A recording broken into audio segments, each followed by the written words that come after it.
system of mass production had flourished during the war, and now millions of goods were pouring off production lines. What they were frightened of was the danger of overproduction, that there would come a point when people had enough goods and would simply stop buying. Up until that point, the majority of products were still sold to the masses on the basis of need.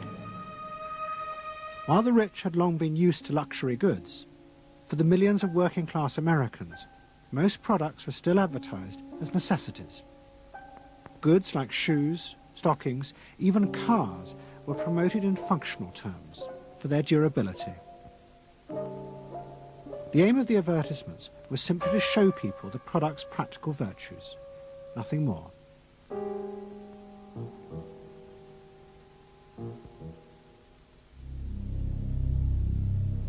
What the corporations realized they had to do was transform the way the majority of Americans thought about products.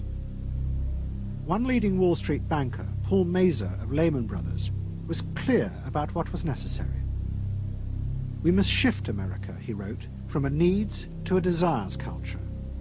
People must be trained to desire, to want new things even before the old have been entirely consumed. We must shape a new mentality in America. Man's desires must overshadow his needs. But what is consumerism? Isn't it just a posh way to describe shopping?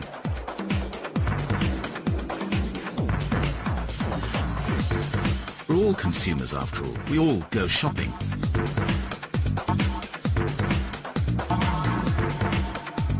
And society obviously couldn't function without some level of consumption.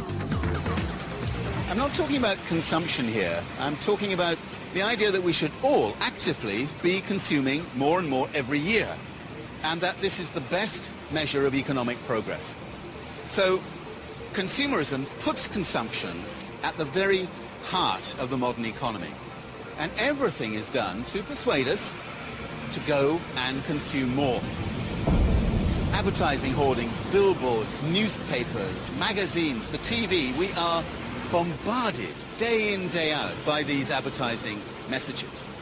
You may think they're all selling you something different, different products, different brands, different lifestyles, but at the same time, they're selling one big idea, that the more we consume, the better our lives will be.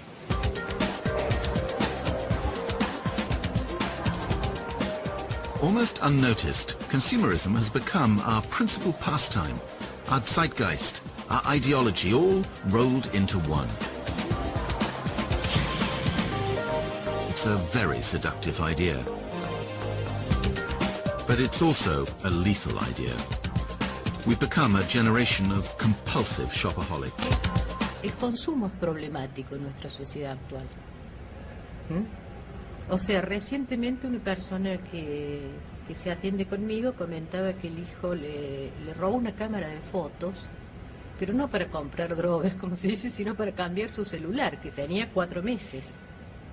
O sea, porque es un chico como atrapado en una lógica de necesito el último objeto, en una lógica de consumo. Entonces, reconozcamos que estamos en una sociedad donde el consumo en sí mismo construye una problemática. Y dentro de ello es una sociedad que ha recortado a los jóvenes como consumidores específicos, como un grupo de consumo en especial. Cuando nosotros pensamos en consumo problemático de determinadas sustancias, no estamos sino haciendo un recorte de la particular forma en que en nuestra sociedad actual el consumo se relaciona eventualmente con la idea de felicidad o de bienestar.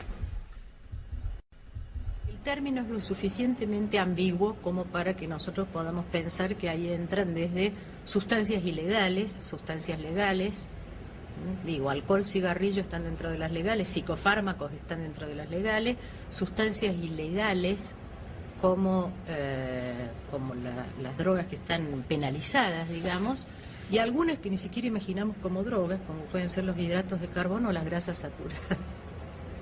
¿No es cierto? Pero un problema de salud severo es la permanente entrada en el mercado de productos de alimentación de alto nivel de sabor, muchos de ellos, la mayoría de ellos dirigidos a los jóvenes, que desde el punto de vista de la nutrición necesaria son absolutamente negativos.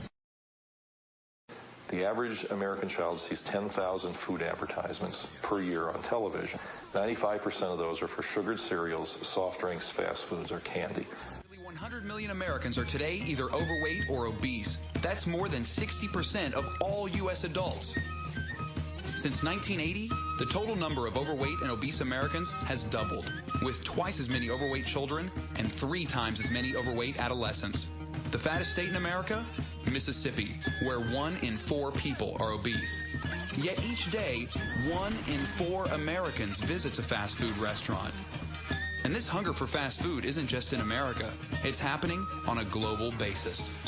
McDonald's alone operates more than 30,000 joints in over 100 countries on 6 continents and feeds more than 46 million people worldwide every day. Is fast food really that bad for you?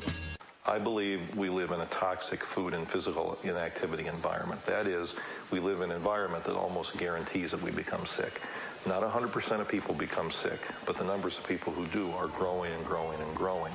I don't believe that toxic is too strong a word either, because an epidemic of obesity where 60% of the population is suffering and record numbers of children having this is a crisis by any standard.